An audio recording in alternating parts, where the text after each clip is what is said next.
అయినటువంటి పాండవులు ధర్మాచరణతో దుర్మార్గులను క్షమించి వదిలివేయడం వల్ల తర్వాత అనర్థాలు ఎంతో తీరని నష్టం జరిగింది మిత్రులారా.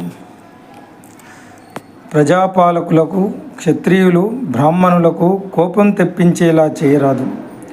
అలా చేస్తే విప్రుల కోపాగ్నిజ్వాల, కార్చిచ్చుల, భూకంపంలా వారి వంశాల నాశనానికి దారితీస్తుంది.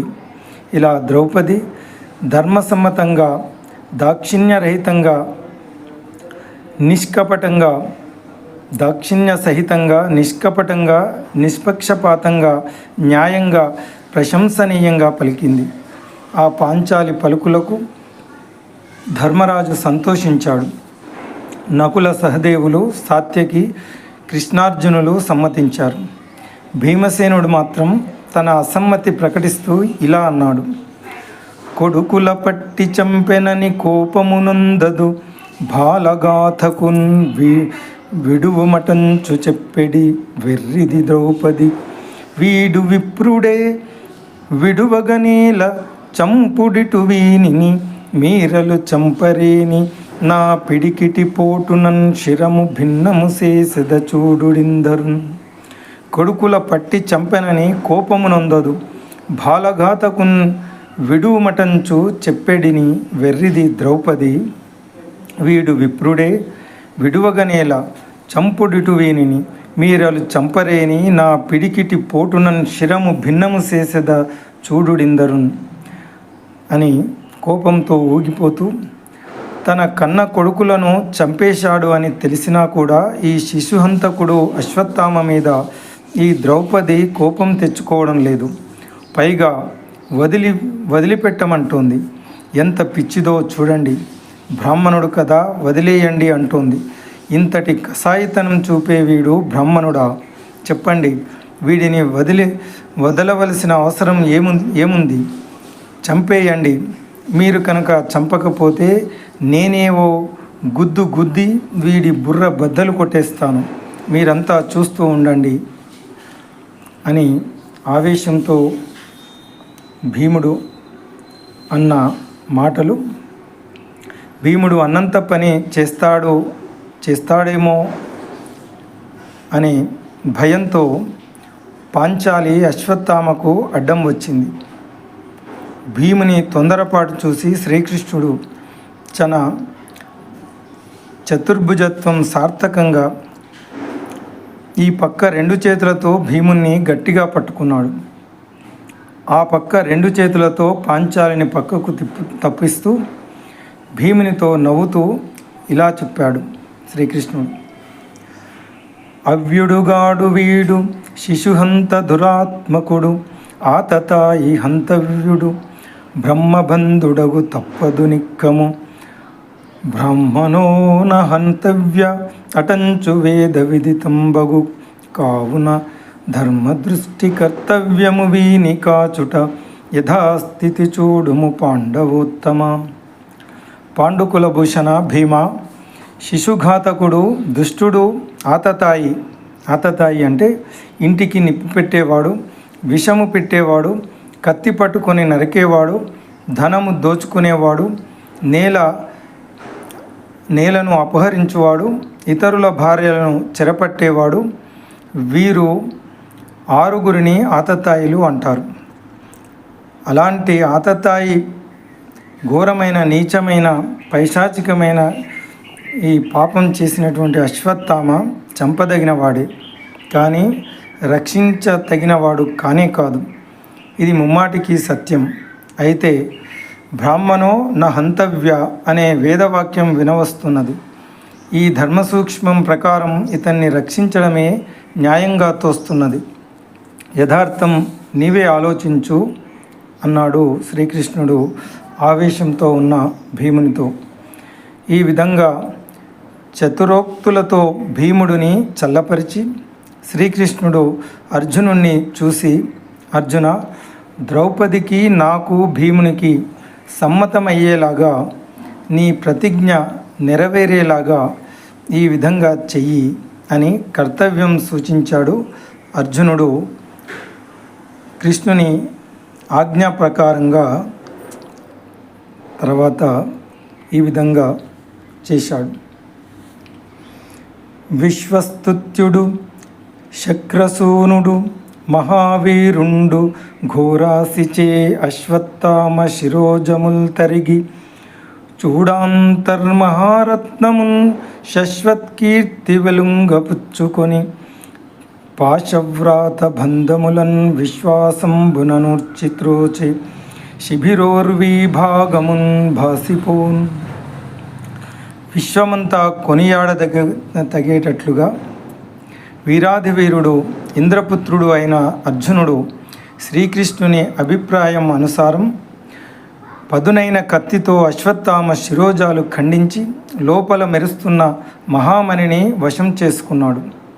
విశాలమైన కీర్తిని పొందాడు. తర్వాత కట్టిన త్రాళ్ళన్నీ విప్పదీసి శిబిరం బయటికి గెంటేశాడు.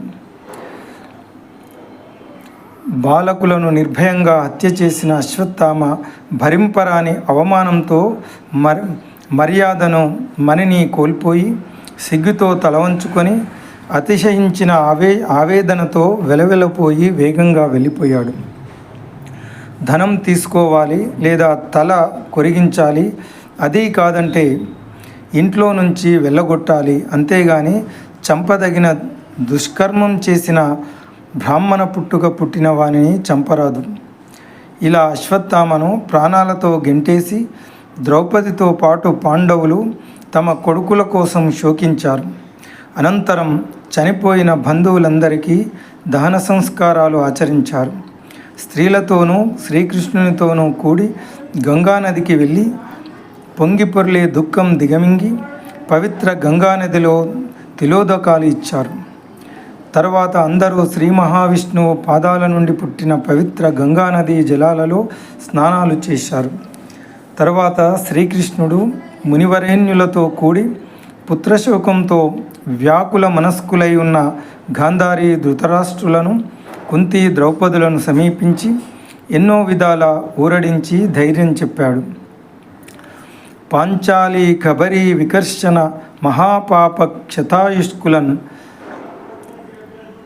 చంచద్గర్వుల ధార్తరాష్ట్రులను అని చంపించి గోవిందుడు ఇప్పించన్ రాజ్యము ధర్మపుత్రునకు కల్పించన్ మహాఖ్యాతిన్ చేయించన్ 3 తురంగ మేధములు దేవేంద్ర ప్రభావంబునన్. నిండు సభలో ద్రౌపదిని జుట్టుపట్టుకులాగిన మహాపాపం ఫలితంగా దుర్మదాంధులైన ధృతరాష్ట్ర నందనులైన కౌరవుల ఆయుష్యులు క్షీణించాయి. వారందరినీ శ్రీకృష్ణుడు కురుక్షేత్ర యుద్ధంలో చంపించి ధర్మరాజుకు రాజ్యం ఇప్పించాడు. విజయభేరి మ్రోగించి మహేంద్ర వైభవంతో 3 అశ్వమేధ యాగాలు చేయించాడు. ధర్మరాజుకు గొప్ప పేరు ప్రఖ్యాతులు తెప్పించాడు. అనంతరం వ్యాసాది మహర్షుల పూజలందుకున్న శ్రీకృష్ణుడు ఉద్ధవ సాత్యకులను వెంటబెట్టుకొని ద్వారకకు బయలుదేరాడు. పాండవులందరికీ వీడ్కోలు చెప్పి రథం ఎక్కుతుండగా తత్తరపడుతూ పరిగెత్తుకు వచ్చి మంగళకర గుణాల ప్రోవైన పురుషోత్తమునితో ఇలా మొరపెట్టుకుంది. ఇదే కాలానల తుల్యమైన విశికం భేదించే దేవేశ, నేడు ఉదరాంతర్గత గర్భదాహమునకై ఉగ్ర ప్రభన్ వచ్చుచున్నది. దుర్లోక్యము మానుపన్ శరణం అన్యంబేమియున్ లేదు. నీ పద పద్మంబులే కాని ఒండెరుగా ఈ బాణాగ్ని వారింపవే. దేవదేవ శ్రీకృష్ణ, ప్రళయాగ్ని జ్వాలలతో భయం కొల్పే బాణమొక్కటి ఎక్కడి నుంచో కళ్ళకు మిరుమిట్లు కొల్పుతూ వచ్చి నా కడుపులో ఉన్న పిండాన్ని కాల్చేయాలని చూస్తుంది. ఈ భయంకర బాణాన్ని అడ్డుకొని నన్ను రక్షించేవారు వేరే ఎవరూ లేరు. నీ చరణ కమలాలని నమ్మి శరణుజొచ్చాను. కరుణించి ఈ బాణాగ్నిని ఆపు అని వేడుకుంది. భరింపరాని ఈ శరాగ్నికి నా కడుపులో ఉన్న పసికందు కసుగందిపోతున్నది. దయతో రక్షించవయ్యా, సకల శరీరుల చేత స్తుతింపబడువాడా శ్రీకృష్ణ అని వేడుకుంటూ ఇలా ప్రాధేయపడ్డది. చెల్లెలి కోడల, నీ మేనల్లుడు శత్రువుల చేత హతుడయ్యన్ సంపుల్లారవిందలోచన భల్లాగ్ని నడంచి శిశువు బ్రతికింపగదే. నేను నీ చెల్లెలు సుభద్రాదేవికి కోడలినయ్యా. నీ మేనల్లుడు అభిమన్యుడిని శత్రువులు అన్యాయంగా పొట్టున పెట్టుకున్నారు. చక్కగా వికసించిన పద్మాల వంటి నీ కన్నులెత్తి చూడవయ్యా కృష్ణయ్య.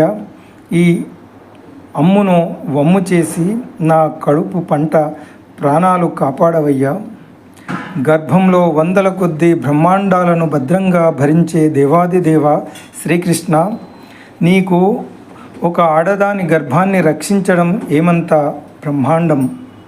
ఆపదలో ఉన్న నన్ను ఆదుకోవయ్యా, నా గర్భాన్ని రక్షించవయ్యా అని వేడుకుంది ఉత్తర.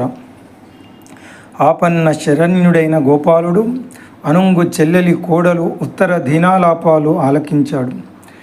ఇది లోకంలో పాండవ వంశం లేకుండా పోవాలని అశ్వత్థామ ప్రయోగించిన బ్రహ్మాస్త్రం అని తెలుసుకున్నాడు. అంతలో ఆ దివ్యాస్త్రం నుండి వెలువడుతున్న పదునైన బాణాలు పాండవులను చుట్టుముట్టాయి.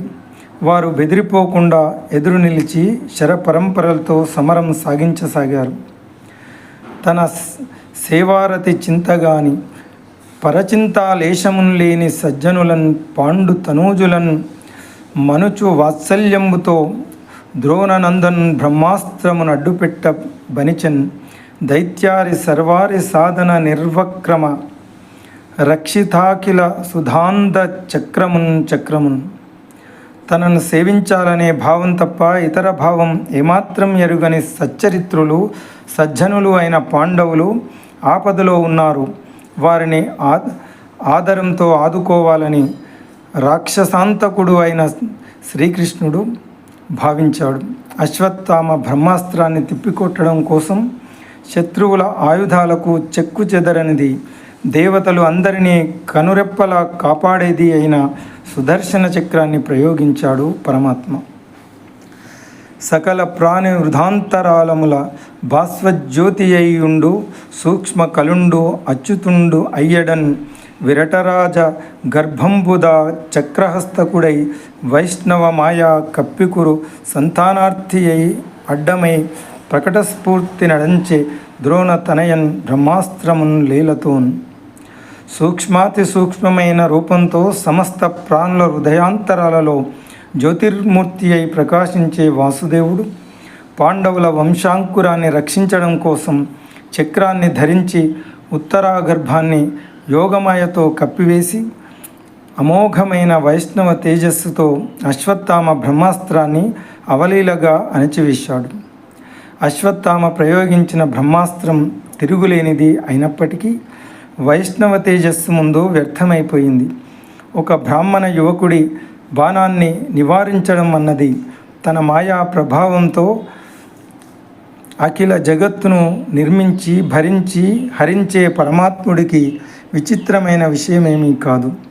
అప్పుడు ఎంతో సంతోషంతో కుంతీదేవి కోడలు ద్రౌపది కొడుకులు పాండవులతో వచ్చి ద్వారకకు ప్రయాణం అవుతున్న శ్రీకృష్ణుని ఈ విధంగా స్తుతిస్తుంది.